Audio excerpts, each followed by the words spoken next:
will stay with the 200 metres. This time, though, it is a T12. Well, don't forget Omara Durand, who won the 100 metres in the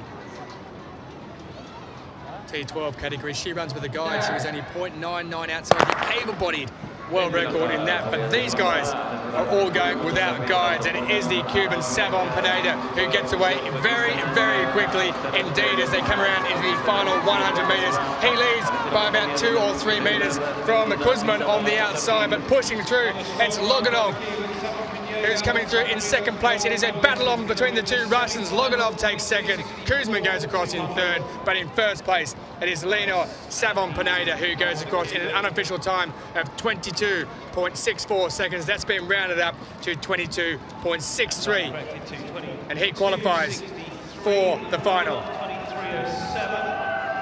22.63, the battle was on for second place. It was LOGINOV who took it from his compatriot in Andrei KUZMIN. So they'll be waiting now 23.24 for third place for KUZMIN. In second place, 23.07 for LOGINOV.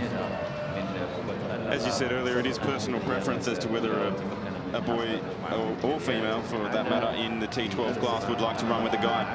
We did see Durand running with a guide, but it is much easier for some of the girls to find a compatriot because they need to be from the same country and they need to be able to keep up with them. So these boys may be struggling to find someone to run with because they are running very decent times. 22.64 there for SAVON PINEDA as he cruised, absolutely demolished that heat. And yeah, very, very hard to find someone with even speed sometimes.